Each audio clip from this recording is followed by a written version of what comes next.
Que muy chiquita la. A ver, vamos a dar de vuelta para todos lados. Como hacemos aquí en adelante.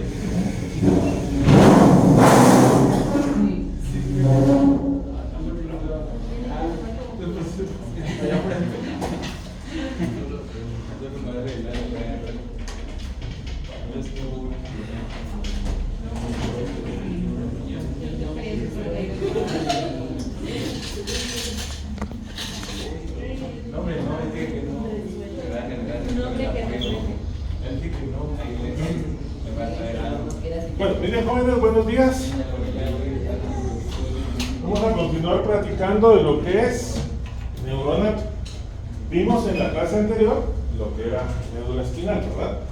Recordamos que la médula espinal principalmente es en configuración externa. Hacia adelante tenía un surco medio anterior, un posterior, que abajo tenía cordones anteriores, medios y laterales, que los surcos anterolaterales nacían las raíces motoras de los nervios raquídeos, de los surcos posterolaterales las raíces sensitivas, que en los cortes teníamos astas anteriores, medias y posteriores, que estaban unidas por una estructura que se llamaba comisura gris y estaban recorridas casi en toda su extensión por el conducto ependimario, ¿verdad? Que su límite superior era una estructura llamada la decusación de las pirámides. Entonces realmente lo que ocurre como límite arriba es la decusación de los tractos córtico-espinales, porque así se van a llamar.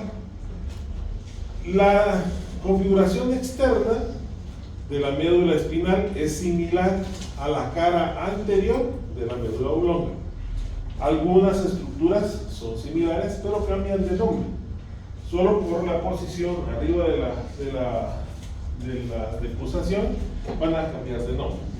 Entonces, lo que vamos a empezar a estudiar ahora es el cerebro posterior. El cerebro posterior va a estar formado por bulbo raquídeo, puente y cerebelo. Estos los vamos a dividir en dos grupos: el mielencéfalo, que sería la médula oblonga o bulbo raquídeo, y el metencéfalo, que incluye al puente evadorio o protuberancia y al cerebelo. Cada uno de estos van a tener núcleos importantes. Los cortes son difíciles de aprender, pero los núcleos que vamos a encontrar en cada uno de ellos sí los debemos de recordar. Por ejemplo, en la médula oblonga, que es la que vamos a ver hoy, vamos a ver que lo que anteriormente llamábamos cordones en la cara anterior, ahora se van a llamar pirámides, ¿sí? Los cordones anteriores se van a llamar pirámides. Los cordones laterales se van a llamar olivas. Y los cordones posteriores, la primera parte de la médula oblonga, siguen siendo cordones y después se convierten en pedúnculos cerebelosos. Hago énfasis en cerebeloso porque hay cerebrales y hay cerebelosos. En el caso de la médula oblonga hablamos de pedúnculos cerebelosos. La fisura media anterior casi que persiste, casi es igual. Incluso los surcos son muy similares. En la parte posterior va a ser distinto, porque ahí vamos a encontrar una abertura que es la fosa romboidea o el cuarto ventrículo.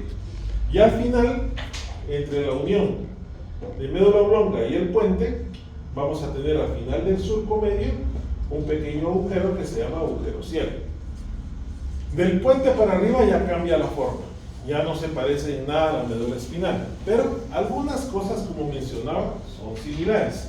Entonces nosotros, para estudiar al bulbo, lo vamos a dividir en su estudio de la configuración externa y después en el estudio de la sustancia gris y blanca. Ahí vamos a buscar entonces nosotros lo que sea relacionado a núcleos. Entonces, la médula oblonga es una continuación de la médula espinal. Este segmentito que tenemos en color salmón mide aproximadamente 3 centímetros, ¿sí?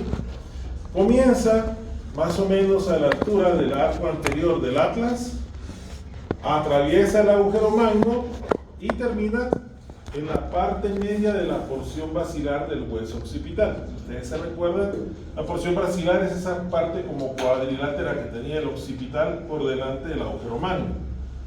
Y de ahí se continúa hacia arriba con el puente o protuberancia. Esta mide aproximadamente 3 centímetros de longitud, es delgada en su inicio y se va ensanchando conforme va subiendo. De ser delgada, aproximadamente 1 centímetro, que medía la médula espinal, a llegar a medir aproximadamente 2.5 centímetros antes de convertirse en puente. Para su estudio, la vamos a dividir en caras: una cara anterior, una cara lateral y una cara posterior. Cuando la médula oblonga atraviesa el agujero magno, va acompañada de diferentes estructuras. Primero, el agujero magno, ¿quiénes lo atraviesan?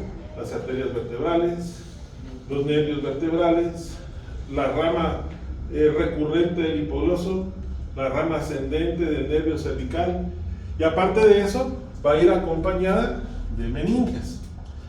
Hacia adelante, al atravesar el agujero magno, también va a estar en relación con la apófisis odontoides de la segunda vértebra cervical, ¿verdad?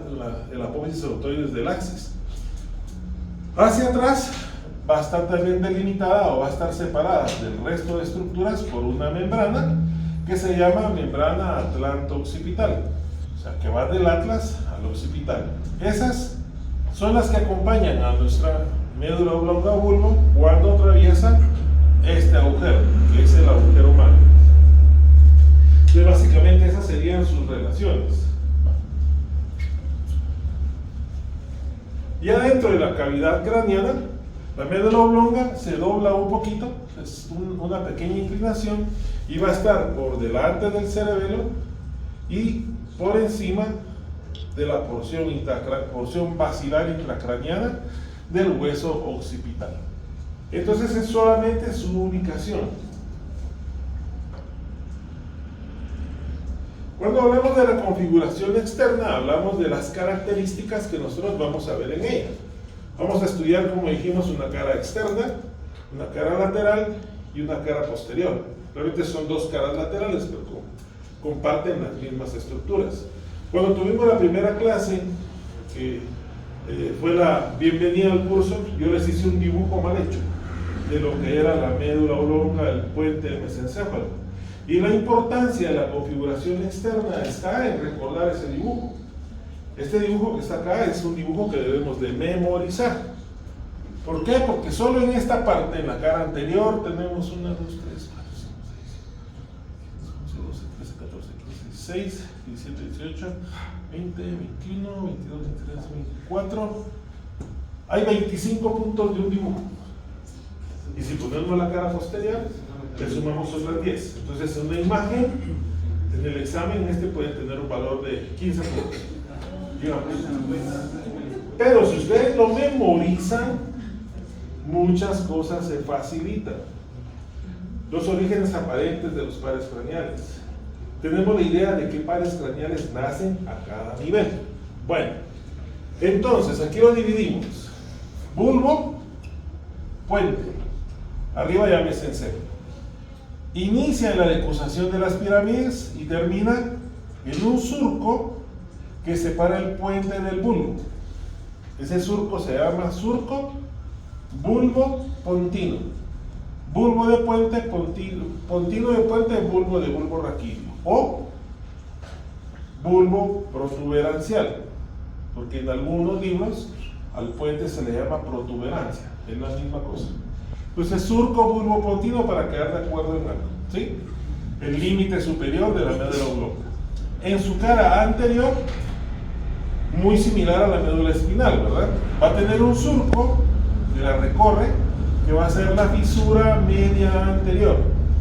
Esa fisura media anterior es una continuación de la fisura media anterior de la médula espinal. Esta se convierte en bulbo por arriba de la decusación y termina acá arriba en un pequeño agujero que va a ser el agujero ciego. a estas acá, estos se llaman acá, a este nivel, se van a llamar pirámides. Entonces los cordones anteriores, ustedes se recuerdan que adelante teníamos cordones anteriores, por arriba de la decusación se van a llamar pirámides. Entonces por eso entendemos decusación de las pirámides. Tractos córtico-espinales son tractos nerviosos que se forman en la pirámide izquierda, se cruzan y llegan al cordón derecho. O sea, los nervios o los tractos nerviosos que se forman del lado izquierdo, en la decusación de las pirámides cambian de lado. Por eso se llama decusación de las pirámides. Pero lo que se cruza realmente es los tractos nerviosos que en su interior se forman.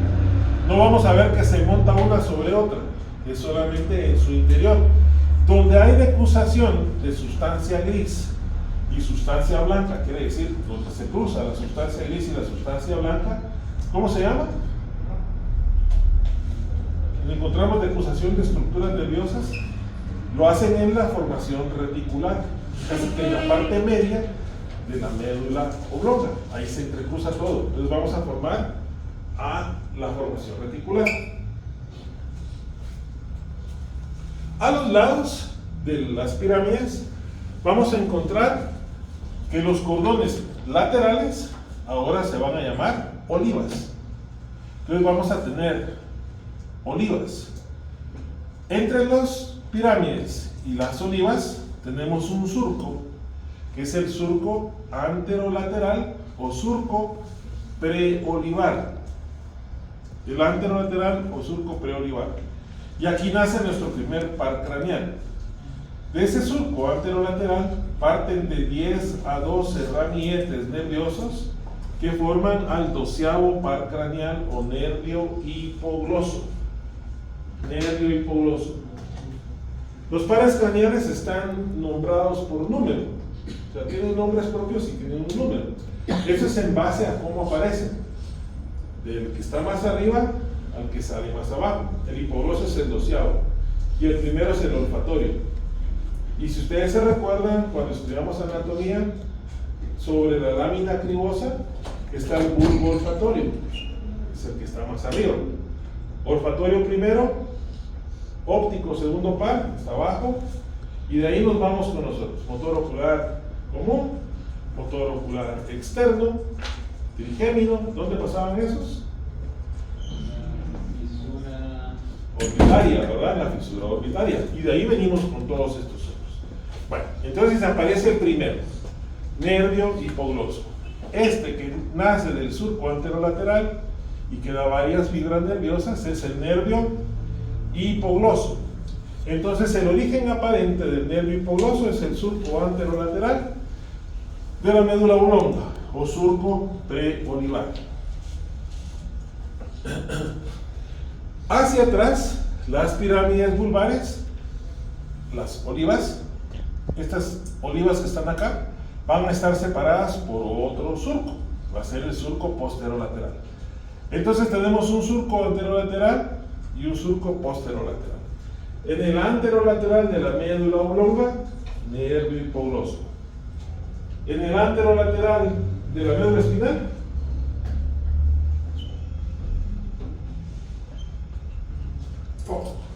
voy a traer pistola allá. En el anterolateral de la médula espinal,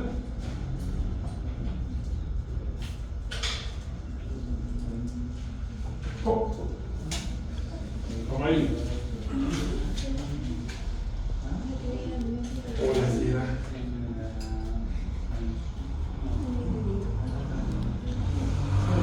¿Quién es en el surco anterolateral de la médula espinal?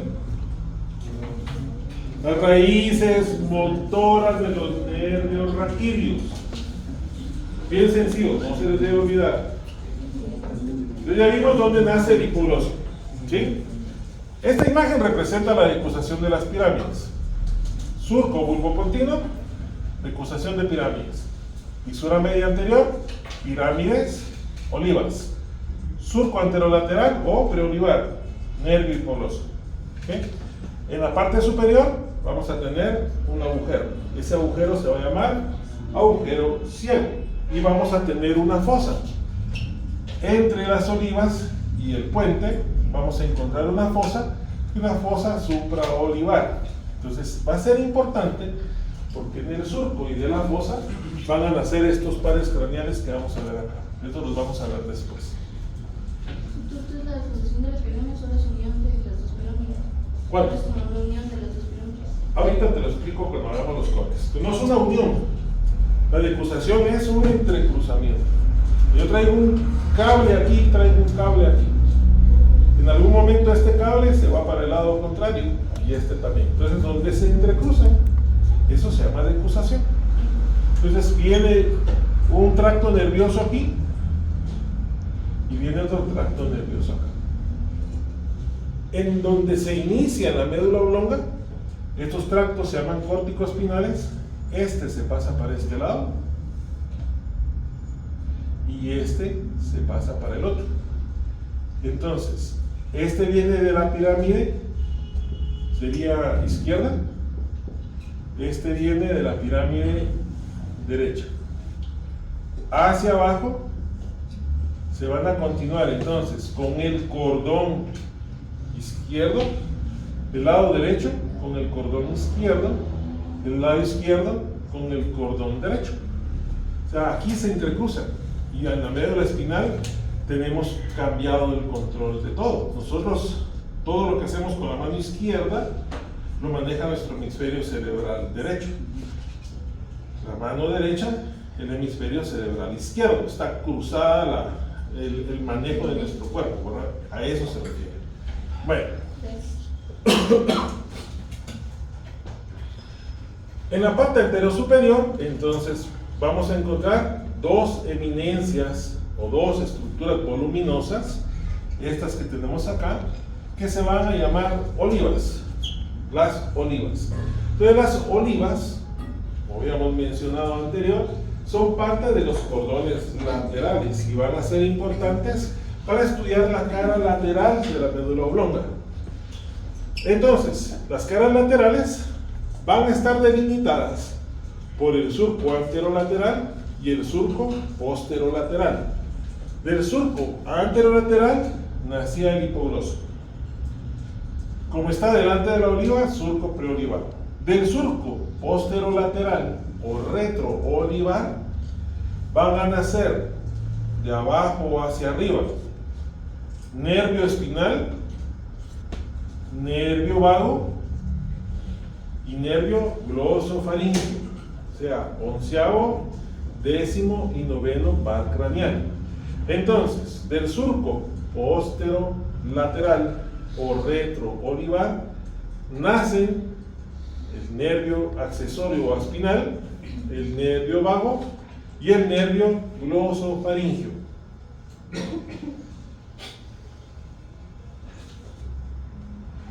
Desde la médula espinal hacia la médula oblonga vamos a ver esta estructura que viene acá, que tiene una forma como de un asa, dice el libro, es como ver algo así.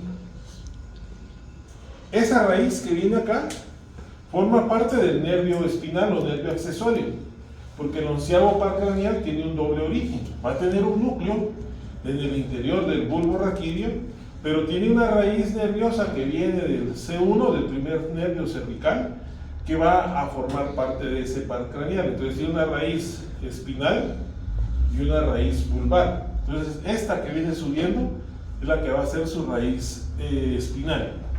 Entonces estas fibras que forman parte del nervio accesorio se van a llamar fibras arqueadas externas anteriores. Las fibras arqueadas externas van a ser parte de nuestro nervio accesorio o nervio espinal. Entonces, ya vimos dónde nace el hipogloso. Ahora vimos dónde nace espinal, vago, glosofaríngeo, surco posterolateral o retroolivar. En la cara posterior vamos a ver dos estructuras diferentes. Vamos a ver que se va a abrir esta abertura que tiene acá, y esa abertura es la fosa romboidea o cuarto ventrículo. Este, si ustedes lo ven, este rombo que tenemos acá, lo podemos dividir en dos partes. Estas como linitas blancas son las estrías medulares. Este es nuestro límite. No pinta esta cochina. ¿Quién me prestó la tabla? También tenía un acabado de pizarra. 1, 1, 1. Gracias.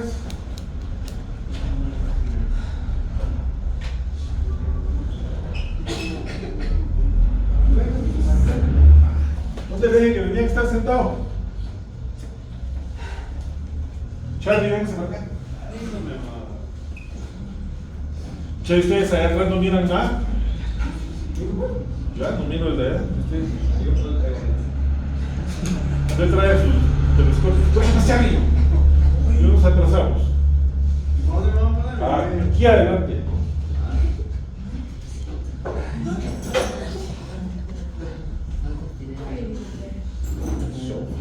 A ver si ahí se va a ver bonito. Pues bonito no, o sea, ¿Yo o quién? Entonces, tenemos la fosa romboidea. Si ponemos atención, esta fosa romboidea va a estar detrás de dos estructuras, del puente y del bulbo raquídeo. Entonces la dividimos en dos triángulos. A este nivel de las estrías medulares, dividimos dos triángulos.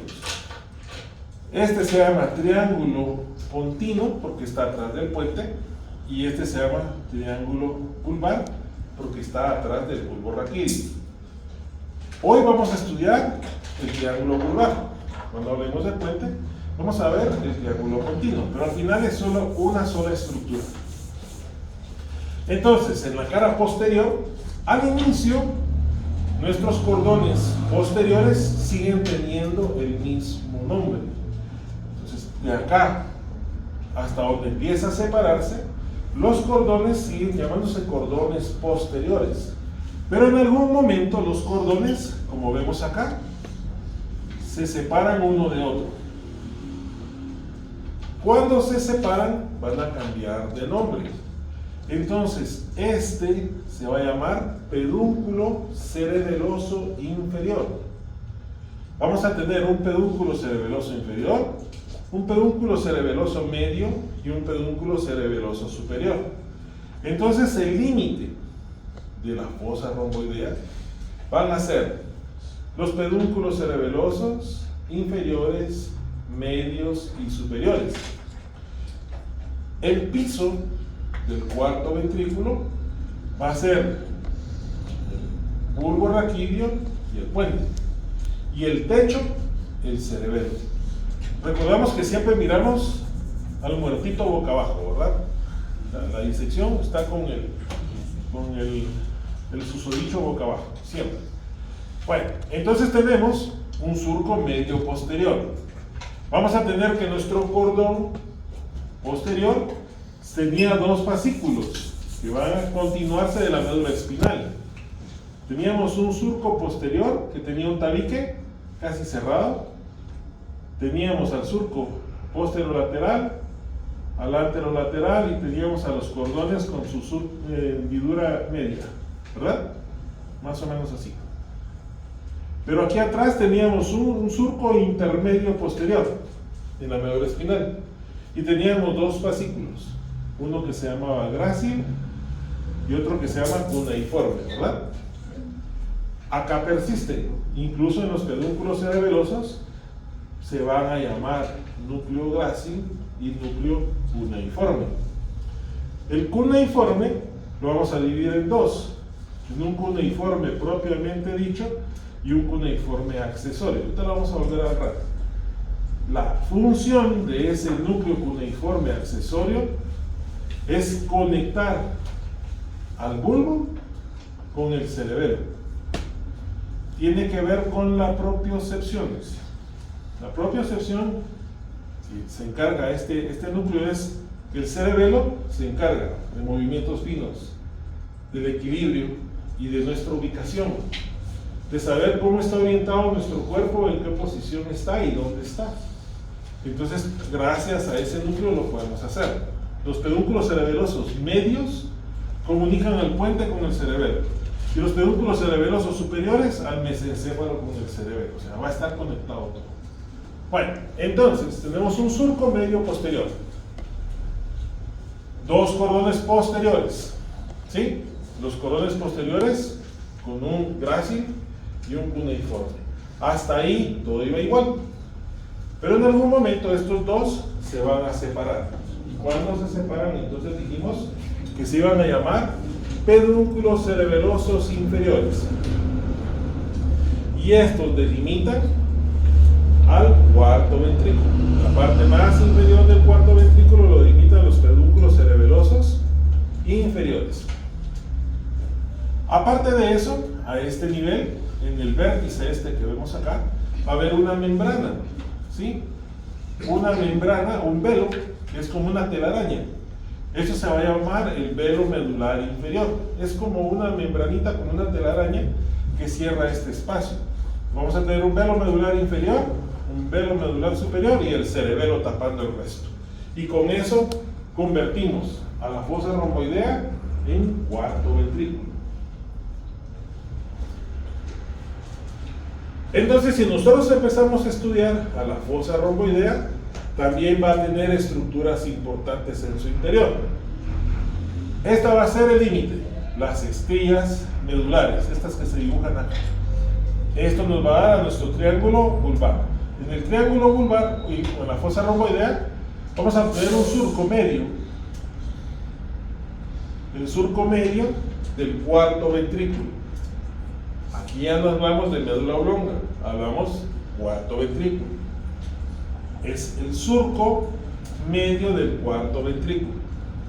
Cuando veamos los cortes van a entender qué fue lo que pasó. A los lados del surco, en la parte más baja, vamos a tener una porción triangular que se va a llamar un trígono. ¿Cuál es el primer nervio craneal que vimos aparecer?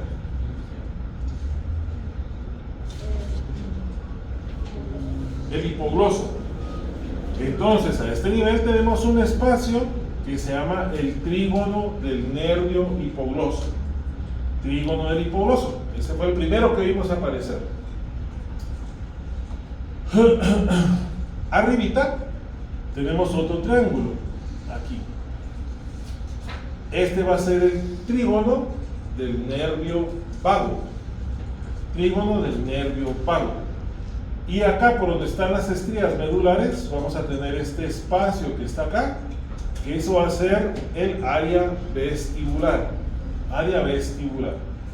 Como vamos a ver un poquito más adelante, del surco bulbopontino nace el vestíbulo coclear, el facial y el abducens. El vestíbulo coclear es el nervio de la audición. Tiene dos porciones.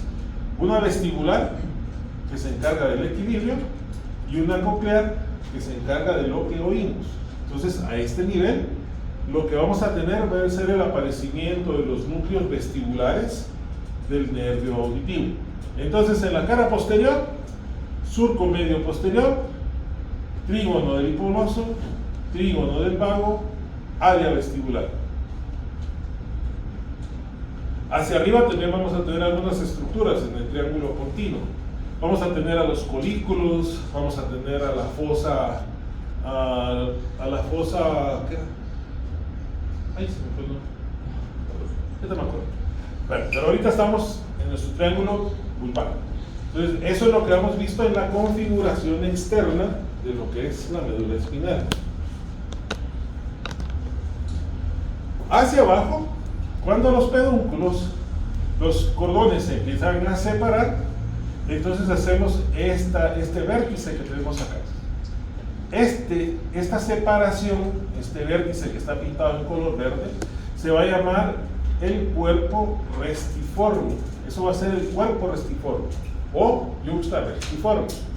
Lo importante es que cuando se separa, los pedúnculos siguen teniendo a nuestros fascículos grácil y fascículos cuneiformes. Esos van a ser importantes, como yo les mencionaba, para comunicar a la médula oblonga con el cerebelo. El fascículo cuneiforme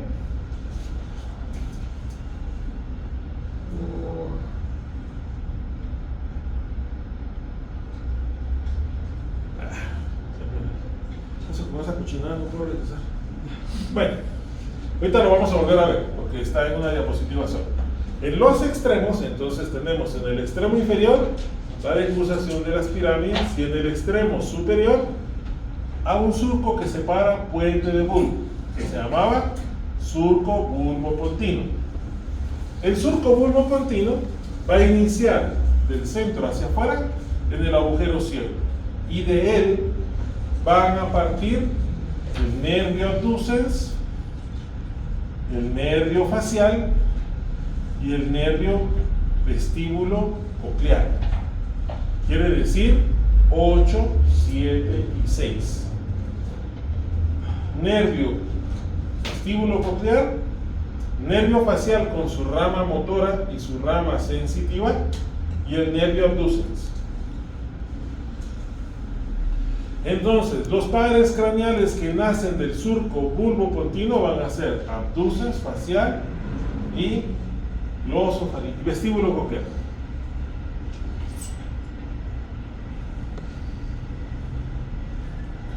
Entonces hemos ido viendo las mismas estructuras que vimos en ese dibujo que se tenían que memorizar. Ahora, llegamos a la parte más bonita de esto, a los cortes. Los nombres no los pongo yo, los nombres así están en los libros.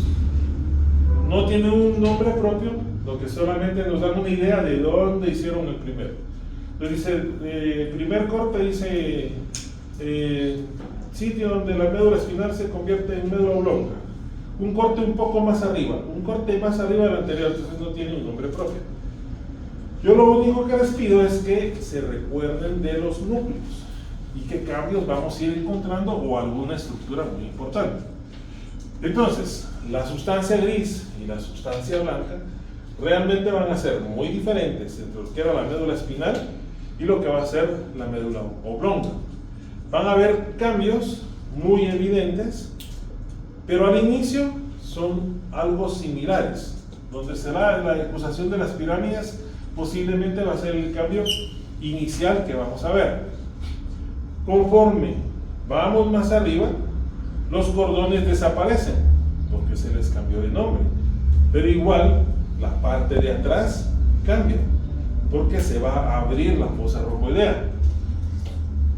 A ese nivel, de donde empieza nuestra médula oblonga, hay un entrecruzamiento de haces motores sensitivos, quiere decir todos los nervios motores y sensitivos se entrecruzan para ser interpretados o para dar respuesta por medio del hemisferio contralateral.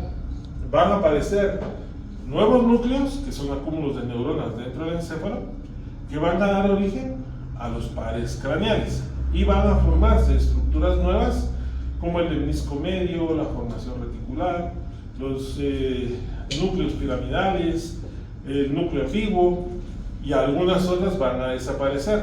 Las astas como tal van a desaparecer.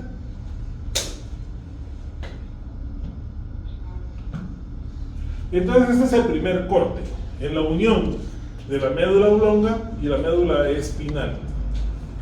Es muy similar al anterior, en este sí se parece. Tenemos astas posteriores, tenemos astas anteriores. A este nivel sí vamos a tener astas laterales. Y esto que tenemos acá, abajo, era un tracto que se llamaba tracto espinal, ¿verdad?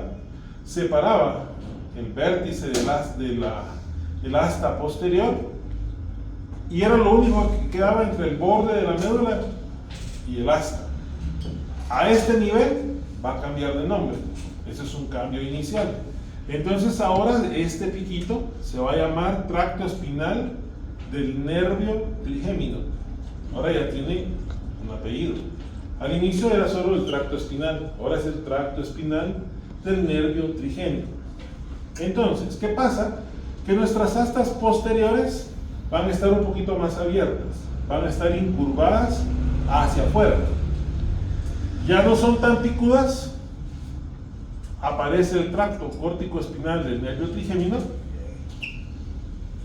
Las astas laterales van a ser a este nivel más voluminosas. Vamos a tener más entrecruzamiento de estructuras que van de la sustancia gris a la sustancia blanca, como estas que vemos acá, salen de la sustancia gris, atraviesan la sustancia blanca y casi todos los entrecruzamientos se dan en la línea media. Y a eso le vamos a llamar formación reticular. Va a ser mucho mayor, va a ser mucho más grande, porque todo se entrecruza. Todas las fibras nerviosas que vamos a ir formando, todas se van a entrecruzar. Entonces va a haber un área de entrecruzamiento de fibras nerviosas que va a ser la formación reticular. De las astas laterales, al igual que un pase en la médula espinal, lo que van a nacer son fibras del sistema nervioso vegetativo, ¿verdad? Vamos a tener sensibilidad de lo y motor, de lo que nosotros controlamos, y viscerosensibilidad y visceromotor de lo que nosotros no controlamos. El siguiente corte dice superior al extremo inferior de la médula oblonga. Así está descrito, el nombre que tiene. Vamos a ver a este nivel que nuestras astas anteriores cambiaron de forma. Tenían una cabeza y una base.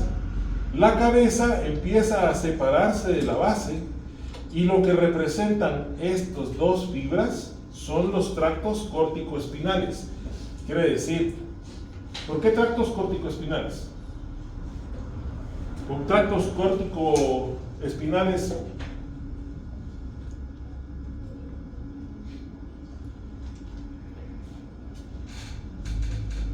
porque vienen de la corteza cerebral a la médula espinal. Son todas las respuestas que nosotros damos a través de la corteza cerebral a los estímulos que nuestro cuerpo recibe. Entonces, de la corteza cerebral a la médula espinal, córtico-espinales. Entonces, la base de nuestras astas anteriores parece más formar parte de las astas posteriores y son separadas de su cabeza por el aparecimiento de estos tractos, que son los tractos córtico-espinales. No son más que nervios. Son nervios que se originan en la corteza cerebral, que cuando llegan al cambio de médula oblonga a médula espinal, se entrecruzan. Entonces estos tractos descienden de la médula oblonga a la médula espinal. Van desde la pirámide de la médula oblonga a los cordones de la médula espinal. Solo cambiaron de nombre por posición y para que el examen fuera más complicado. Cuesta más memorizarlo, ¿verdad? Pero es sencillo, relativamente es sencillo. ¿Qué otro cambio vemos? Nuestras astas posteriores ya no son iguales a las que nosotros vimos, empiezan a tener cambios. El tracto córtico-espinal del nervio trigémino se vuelve más amplio. Las astas posteriores empiezan a tener tres protrusiones o tres bultos. Vamos a tener al núcleo grácil, al núcleo corniforme y al tracto espinal del nervio trigémino, pero son cambios que uno va viendo solo con un dibujo, ¿verdad? Verlos, me imagino, en un corte. Yo le preguntaba a la doctora Paola. ¿Ah? La doctora Paola. A la doctora Paola, y ella me decía que era muy difícil porque solo miraba los acúmulos de neuronas. Entonces me imagino que el que se fumó esto dijo: me caen mal los que estudian medicina, y no lo puso, ¿verdad? Bueno, entonces, siguiente corte, superior al extremo inferior de la médula oblonga. Vamos a ver a los tractos córtico-espinales nuevamente, que se entrecruzan en la línea media. Estos que están acá son nuestros tractos córtico-espinales, se entrecruzan en la línea media. ¿Y qué hay de diferente en este corte al anterior?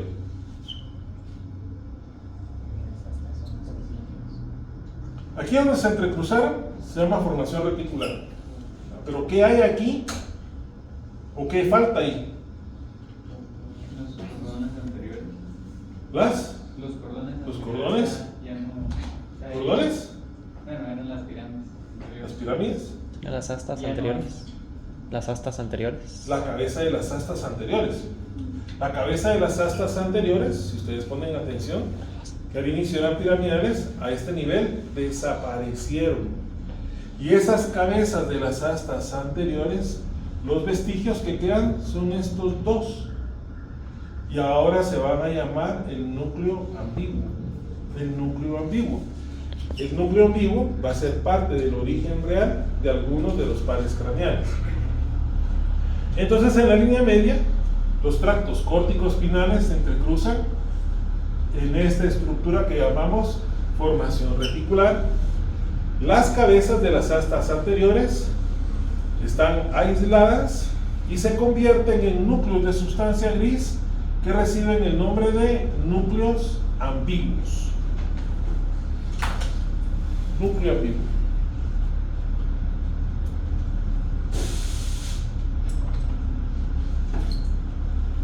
Las astas posteriores, se recuerdan que nuestro surco posterior estaba casi cerrado, era cortito y pequeño y se continuaba con un tabique. Si ponen atención, empezó a separarse, ¿sí? Todavía tenemos a nuestro conducto medio o conducto ependimario, pero los cordones de atrás empiezan a separarse. Las astas posteriores van a ser diferentes. Ya no tenemos una base bien definida, lo que es una estructura como más recta. Y le van a aparecer 3 eminencias, como habíamos mencionado. Aquí ya no se va a llamar fascículo, sino que se va a llamar núcleo. El núcleo grácil, el núcleo cuneiforme y el núcleo del nervio espinal, el tracto espinal del nervio trigémino. Esas 3 estructuras van a aparecer en esta parte de atrás. Seguimos teniendo un conducto central, seguimos teniendo astas posteriores, pero empiezan a separarse. Entonces son cambios bien sencillos.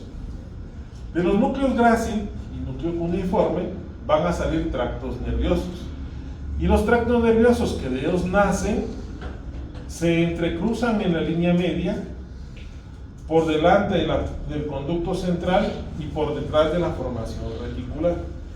Ese entrecruzamiento que se está dando de los tractos nerviosos del núcleo grácil y del cuneiforme van a formar una nueva estructura que se va a llamar lemnisco medio.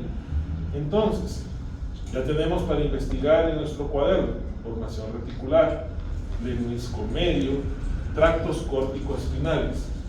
Vamos a estudiar para qué sirven, qué son, para qué sirven o cómo los evaluamos, ¿verdad? Porque tienen que tener una función. Entonces, por eso he hablado con la doctora Paula y me decía, mire, lo importante es saber en dónde están. Pues sí, al final eso es para lo que nos va a servir todo esto. Más o menos a qué nivel vamos a tener determinados núcleos, ¿sí? El trigémino tiene núcleos motores, núcleos sensitivos.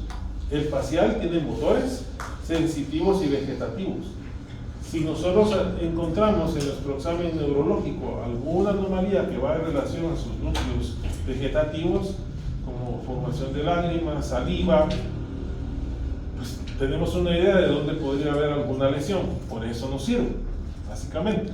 Bueno, entonces acá ya vimos, aparecieron los núcleos cuneiforme, grácil y el tracto espinal del nervio trigémino.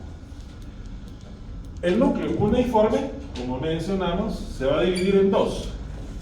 El cuneiforme propiamente dicho y el núcleo cuneiforme accesorio.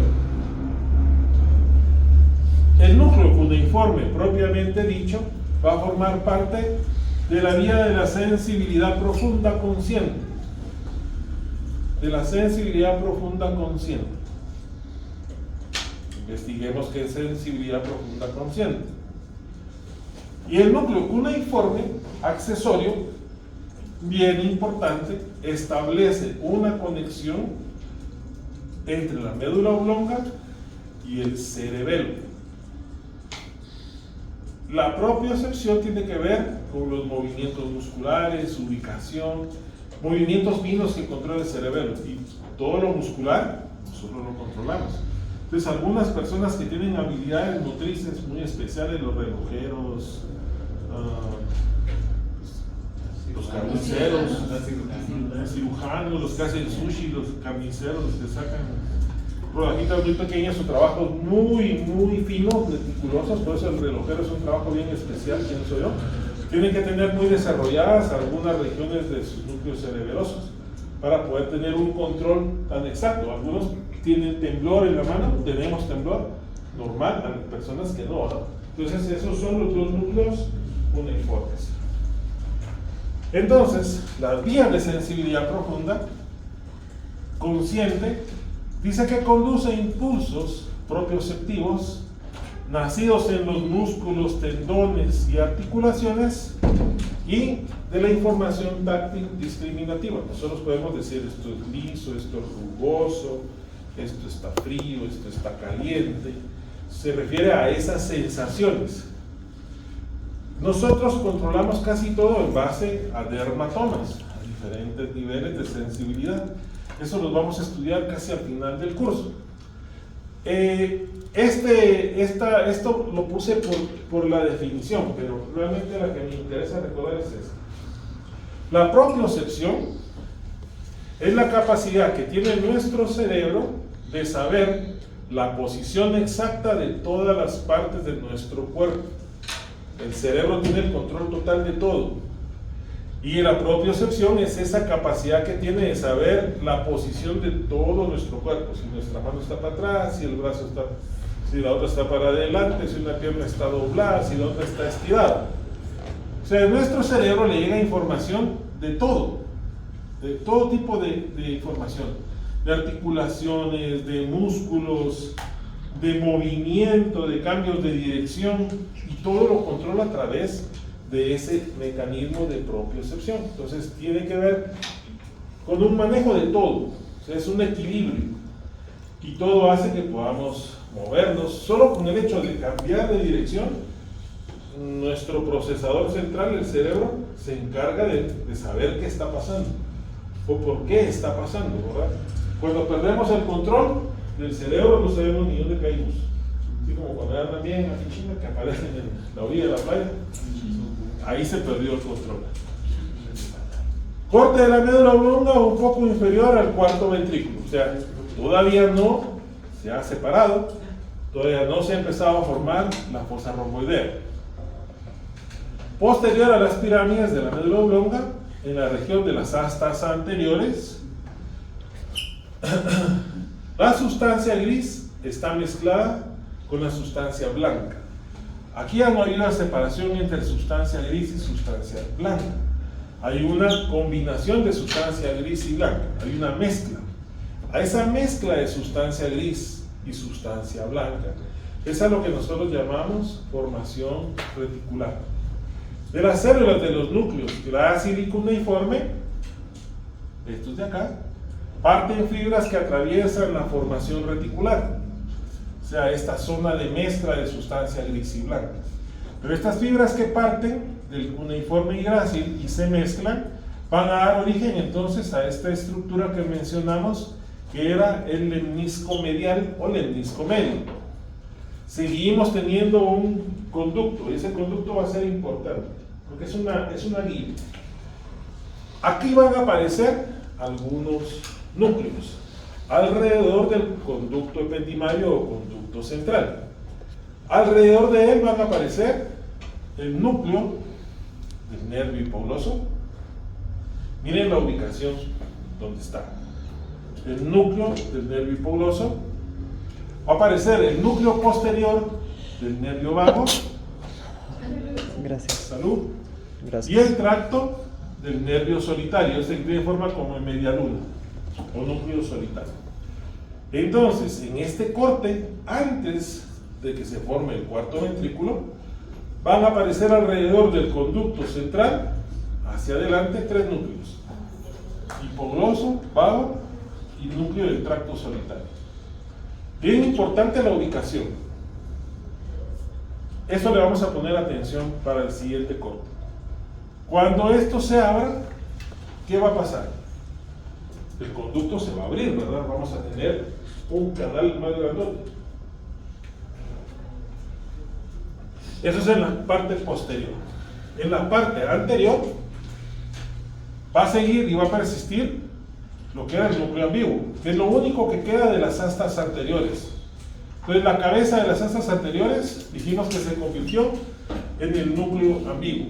Van a aparecer otros núcleos que van a ser los núcleos olivares accesorios, y va a aparecer otro núcleo olivar medio. Entonces tenemos accesorios posteriores porque están atrás y núcleos olivares accesorios medios. A este nivel están separados. Posteriormente van a ser como una lombriz. Los núcleos olivares van a ser uno solo. Seguimos teniendo a la formación reticular y seguimos teniendo el entrecruzamiento en lo que es el lemnisco medio. Entonces sí, en algunas estructuras aparecieron nuevas. ¿Qué apareció nuevo aquí? El núcleo del hipoglóso, el núcleo del vago, el núcleo del tracto solitario, a los núcleos olivares. Esos son nuevos. Esos no estaban, pero sí nos acordamos de cuáles son. ¿Sí? Doctor, una pregunta. El núcleo olivar accesorio posterior. No, ya está. Porque como hay uno adelante, pero es que me confunde porque no dice medio. Porque no sé si va a haber un anterior eventualmente. Está por la posición nada más. Entonces está posterior al medio. ¿Ya? Está adelante y en medio. Los otros están un poquito más atrás. Recordemos que en anatomía 1 milímetro ya es posterior, ¿verdad? Gracias.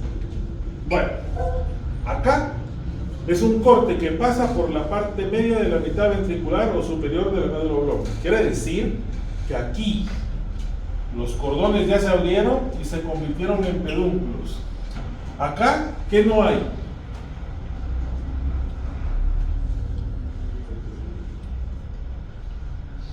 ¿Qué no hay? Hasta anterior. ¿Hasta anterior? Sí hay. Está el núcleo vivo. Ahí no está la decusación. ¿Dónde está la decusación? El conducto central ya El disco. desapareció. Ajá. Eso es el disco. Este sigue siendo nuestro lemnisco medio, pero cambió de forma. ¿Qué no hay? Conducto. El conducto central. ¿Dónde estaba el conducto central? Rodeado de la media luna, que era el solitario, del vago y del hipogloso. ¿Sí? Bueno. Como el conducto central se abrió, entonces ahora acá queda un surco medio posterior del cuarto ventrículo. Este es el surco medio posterior del cuarto ventrículo. El núcleo del nervio hipogloso. ¿Qué era lo que había más abajo en el triángulo posterior? El trígono del hipogloso. ¿Sí? ¿Qué tenemos al lado? Al núcleo posterior del nervio vago. ¿Qué teníamos al lado, arribita del trígono del hipogloso? El trígono del vago. Y hacia afuera seguimos teniendo el tracto córtico-espinal del nervio trigémino. Entonces sí hubieron algunos cambios, bastante evidentes. Entonces a este nivel los pedúnculos cerebelosos inferiores van a ser la continuación de los cordones. Ya se abrió. Esta estructura que tiene forma de la señal de Batman es el cuarto ventrículo o fosa romboidea. Esto que tenemos acá se llaman plexos coroideos. Son membranas que producen líquido cefalorraquídeo. Y esta pared que tiene acá tendría atrás al cerebelo. Y ahí estaríamos cerrando la fosa romboidea para que se vuelva cuarto ventrículo. Aquí ya no hay una diferenciación muy evidente entre lo que es sustancia gris y sustancia blanca. La cavidad ventricular va a estar cerrada atrás, a este nivel, por una membrana que le tiene que parecer una telaraña, que sería el velo medular inferior. ¿Van a aparecer estructuras nuevas? Sí. Estos son nuestros núcleos olivares. El núcleo olivar. Teníamos un posterior, un medial. Ahora vamos a tener un núcleo olivar accesorio posterior, un núcleo olivar inferior y un núcleo olivar accesorio medio. Pero este es un nuevo núcleo. ¿Sí? Van a aparecer núcleos nuevos. El núcleo ambiguo va a ser parte de los núcleos que forman el nervio vago. Entonces el vago va a tener una raíz que viene del núcleo ambiguo, una raíz que viene de su núcleo posterior, que este es el víscero motor y víscero vegetal, víscero sensitivo. El hipogloso es uno solo y es el que veíamos salir en el surco anterolateral. Entonces, ustedes ven en el dibujo, es el primero que dio sus fibras. Y hacia los lados, hacia el surco posterolateral, vago. Entonces sí hubieron algunos cambios. Entonces esos cambios son importantes, pero más que los cambios, los núcleos que van apareciendo. Sobre la fosa romboidea, entonces vamos a tener del centro hacia afuera, al surco medio del cuarto ventrículo, al trígono del hipogloso, a la fosita inferior, al trígono del vago, y hacia arriba al área vestibular. Las partes que vimos en el triángulo de la configuración externa. Entonces, por debajo de esos trígonos, lo que encontramos son a los núcleos que van a dar origen al 12º y 10º par.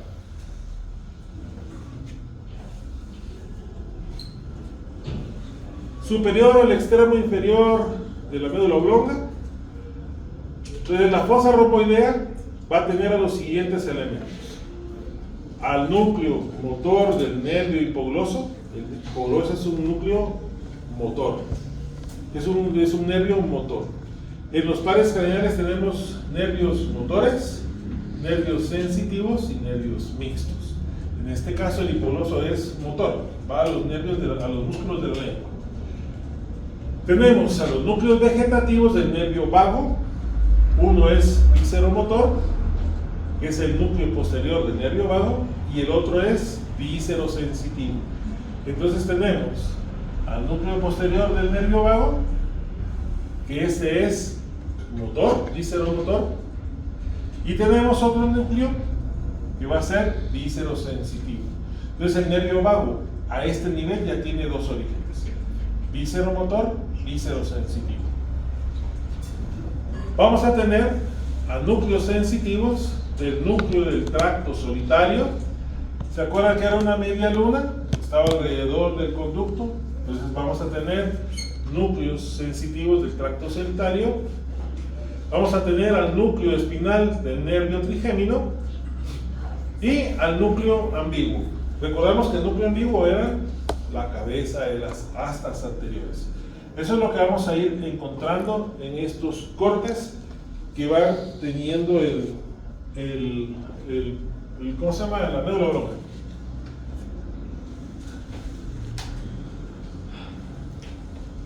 ¿Qué es eso?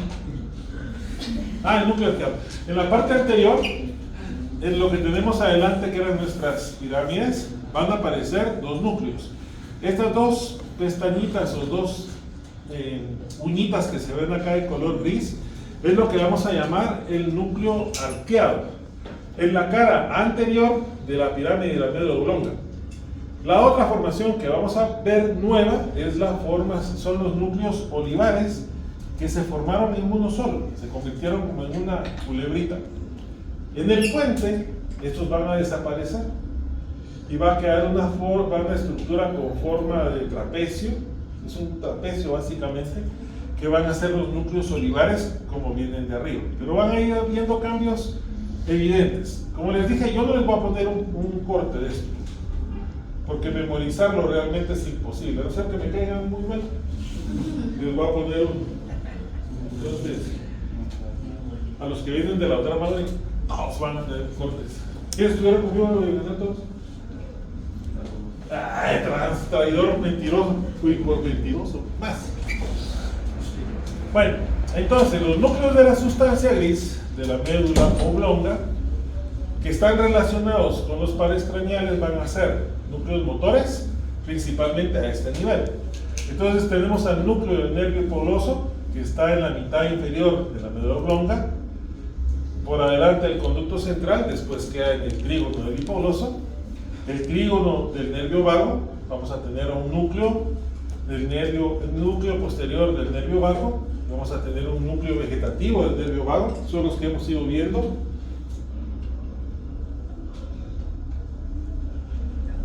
Esta es el perluche.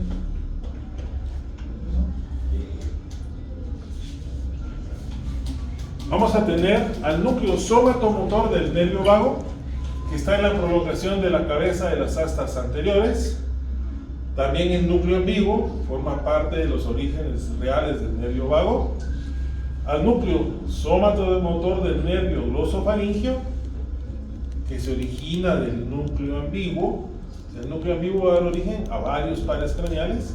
Entonces el nervio somatomotor del glosofaringeo se origina del núcleo ambiguo. El núcleo espinal del nervio trigémino va a ser ese tracto córtico espinal del nervio trigémino que vimos que contenía desde la médula espinal. Los núcleos vestibulares anteriores, vamos a tener núcleos vestibulares, por eso área vestibular, y en el puente vamos a tener a los núcleos cocleares. Los núcleos vestibulares y cocleares realmente no son el origen real de nuestro nervio auditivo, sino dos ganglios que se encuentran en el oído interno. Entonces los ganglios que están en el oído interno son los que originan al nervio auditivo. Se forman, viene de afuera hacia adentro, penetra en el encéfalo a través de estos núcleos. Entonces cuando estudiamos origen real, de esa forma nos lo describe. Y cuando estudiamos trayecto, nos lo hace al revés, como si el origen real estuviera dentro. Pero son cositas que a veces en los libros nos confunden un poco. Y eso, jóvenes, es médula oblonga. Fácil no es. La configuración externa creo que sí es fácil. Y los orígenes de los nervios, aparentes de los nervios que vimos. Entonces, hay que leerlo con tiempo, porque sí es más o menos un poquito medio cargadito. No mucho, pero un poquito. El siguiente tema sería mañana, es puente. Entonces, en puente vamos a continuar viendo estructuras que vimos acá y algunas estructuras nuevas que van a ir apareciendo. ¿Preguntas?